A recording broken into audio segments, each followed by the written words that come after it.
नमस्ते, आप सभी को स्वागत है एक नए वीडियो में। अगर आप क्लास 10th का स्टूडेंट है और बोर्ड एग्जाम देने वाले तो प्लीज़ आप लोग इस वीडियो को जरूर देखिए, क्योंकि इस वीडियो में क्लास 10th का मैथ का चैप्टर 1 वास्तविक संख्या का जो भी ऑब्जेक्टिव है, जो बार बार पूछा जाता है और जो भी महत्वपूर्ण ऑब्जेक्टिव है, मैं वह बताऊंगा। और प्लीज़ आप लोग एक बार जरूर देखिए ताकि आपको समझ में आ जाए कि किस तरह का एक ऑब्जेक्टिव बोर्ड एग्जाम में पूछा जाता है। पहला क्वेश्चन है, निम्न में कौन अपरिमेय संख्या नहीं है? अपरिमेय परिमेय से हमेशा बोर्ड एग्जाम में 3 से 4 क्वेश्चन रहता है, दोनों से रहता है, कभी कभी 5 भी क्वेश्चन रहता है। तो देखिए, परिमेय और अपरिमेय सिंपल तरीका है, आपको आसान भाषा में समझाता हूँ कि जो संख्या अगर रूट में हो और रूट में हो वह संख्या पूर्ण वर्ग हो। अब पूर्ण वर्ग क्या हुआ? जैसे रूट में अगर 16 है तो 16 का वर्गमूल 4 आ जाएगा, तो यह पूर्ण वर्ग होगा 16। 25 है, 25 का वर्गमूल 5 होगा। 121 का वर्गमूल 11 होगा। 81 का 9 होगा। 64 का 8 होगा। इस तरह से कोई भी संख्या हो जिसका वर्गमूल निकल जा रहा है, ठीक है ना, तो वह कौन है? परिमेय है। और जो नहीं निकले वह अपरिमेय है। जैसे आपके पास रूट 7 है तो रूट 7 7 पूर्ण वर्ग है नहीं है, तो यह भी अपरिमेय है।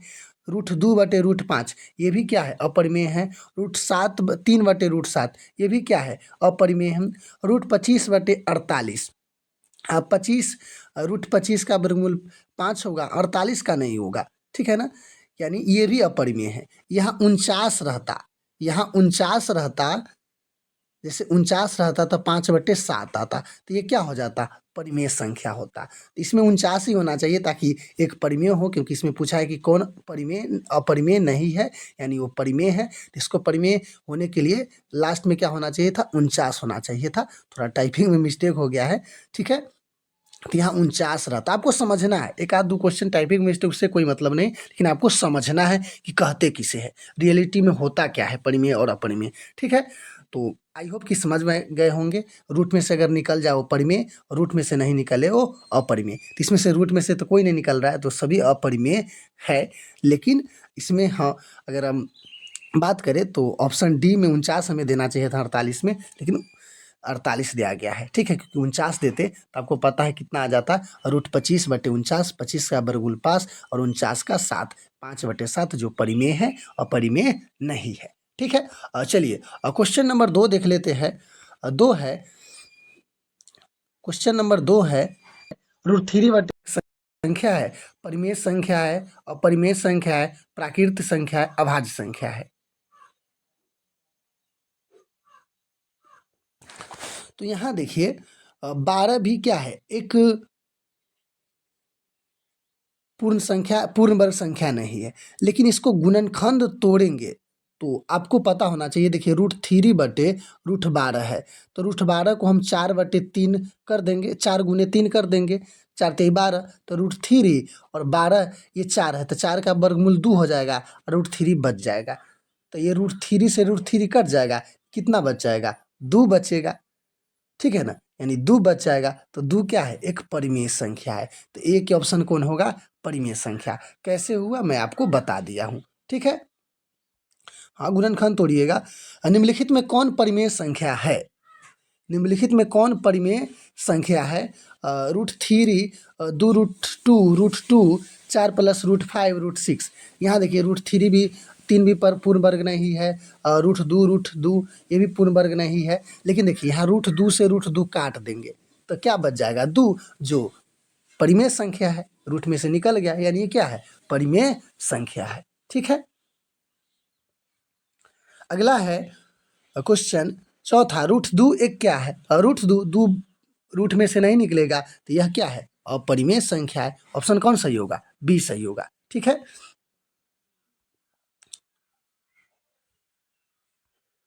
क्वेश्चन नंबर 5 है, क्वेश्चन नंबर 5 है, 1/√3 किस प्रकार की संख्या है? अपरिमेय, परिमेय, ए और बी दोनों, इनमें से कोई नहीं। तो आपको पता है 1/√3 यह एक अपरिमेय संख्या है, ठीक है, याद रखिएगा। निम्नलिखित में कौन अपरिमेय संख्या है? अपरिमेय संख्या पूछ रहा है। देखिए 64/36, 64 भी पूर्ण वर्ग है और 36 भी पूर्ण वर्ग है, रूट में से निकल जा रहा है, यानी इसका 6 हो रहा है, तो यह है आपको परिमेय। 81 भी परिमेय, 25 भी क्या होगा? 25 का भी 5 होगा। ये सब क्या है? परिमेय है। अपरिमेय पूछा है तो √49/9 ये भी क्या है, परिमेय है। इसमें सारा क्या है, अपरिमेय है, यानी इसमें कोई अपरिमेय नहीं है क्योंकि सब रूट से निकल जा रहा है, समझे। तो इसमें मान लीजिए यहाँ रहता 27 रहता, तो ये क्या हो जाता, अपरिमेय हो जाता। ठीक है। क्वेश्चन नंबर 7 है 11/25 का दशमलव प्रसार होगा। देखिए आप समझ गए कि क्या होगा, शांत यानी कौन परिमेय है और कौन अपरिमेय है। ठीक है ना। उसके बाद ऑप्शन में कोई क्वेश्चन है आप बना लीजिएगा। 11/25 का दशमलव प्रसार क्या होता है, अशांत, शांत, शांत आवृत्ति, अशांत आवृत्ति। सिंपल तरीका है, हरों का गुणनखंड निकालेंगे। अगर हरों का गुणनखंड में 2 और 5 आए, या केवल 2 या केवल 5 आए तो वह शांत होता है, नहीं तो क्या होता है, अशांत आता है। इसके अलावा कोई आ जाएगा तो अशांत। जैसे मान लीजिए 2 भी आया, 5 भी आया, 3 आ गया तो अशांत रहेगा। 2 आया या 7 आ गया वो भी अशांत होगा। 5 आया, 3 आया वो भी अशांत होगा। कंडीशन यही याद रखिएगा। सब्जेक्टिव में भी इस तरह का क्वेश्चन 2 नंबर में आता है। तो आपको याद रखना है कि 2 और 5 गुणनखंड में आए, या केवल 2 या केवल 5 आए तो वह शांत है। ठीक है ना, नहीं तो क्या है, अशांत है। तो सिंपल है, 25 का गुणनखंड तोड़ेंगे तो क्या होगा, 5 × 5, यानी ये क्या है, तो यह शांत है। ठीक है।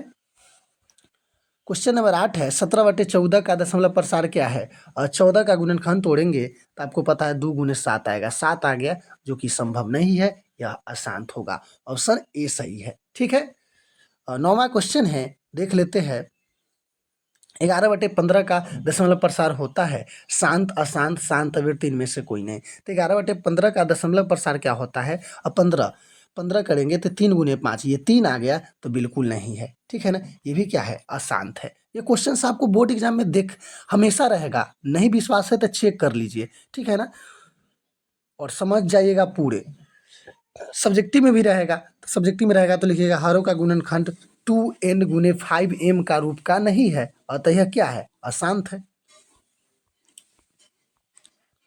समझे। 9 क्वेश्चन बता दिए। अब 10 क्वेश्चन है। पाई किस प्रकार की संख्या है, तो आपको पता है कि पाई की मान, पाई हमेशा याद रखिएगा 22/7 ये नहीं, ये लगभग मान होता है। इससे ना सोचिएगा कि सर 22/7 होता है जो कि परिमेय है, नहीं। याद रखिएगा पाई के मान अपरिमेय है, पाई एक अपरिमेय, क्योंकि जो इसका 3.14 या 22/7 होता है ना, ये लगभग मान होता है। ठीक है ना, तो पाई एक क्या है, अपरिमेय संख्या है। ठीक। दो परिमेय संख्या के बीच कितनी अपरिमेय संख्या हो सकती है, आप 9th में भी पढ़े होंगे, 8th में भी पढ़े होंगे कि दो परिमेय संख्याओं के बीच हम अनगिनत परिमेय संख्या निकाल सकते हैं। इसका ऑप्शन डी सही होगा। ठीक है। 12 है √3 + √3 3 - √3 किस प्रकार की संख्या है, परिमेय संख्या है, अपरिमेय संख्या है, पूर्ण वर्ग संख्या, भाज्य संख्या है। देखिए आपसे पूछ रहा था 3 + √3 और 3 - √3 कौन सी संख्या है। तो देखिए ये प्लस है माइनस है, तो इसको हल करेंगे सॉरी, हल करेंगे तो a² यानी a + b a - b, a² - b² होगा, तो a² - 3 के स्क्वायर और √3 के स्क्वायर करेंगे। 3 का कितना हुआ 9, और √3 का 3 रह जाएगा, 9 में से 3 गया 6, तो 6 क्या है, परिमेय है। हल करके देख लेंगे यह क्या है, परिमेय है। समझे। क्वेश्चन नंबर 13 है 3 + √2 √5 एक संख्या है। आपको पता होना चाहिए रूट में 5 है, जो 5 पूर्ण वर्ग नहीं है, इसीलिए जो 3 + 2 √5 है यह क्या है, एक अपरिमेय संख्या है। क्या है, अपरिमेय संख्या है। ठीक है। चलिए क्वेश्चन नंबर हम 14 देख लेते हैं। √15/3 एक संख्या है। √15/3 आपको पता है, इसमें से 15/3 या काटबो करेंगे रूट में तो 3 × 5 = 15, 5 आएगा, 5 भी रूट में से नहीं निकलेगा, तो ये क्या है, अपरिमेय है। समझे। निम्नलिखित में कौन विजातीय है, विजातीय है यानी एक जाति का नहीं है, अलग है।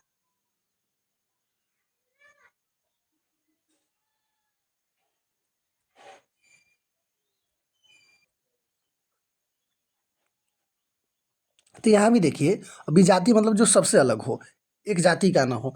ये बिना 3/5 है, ये अलग है।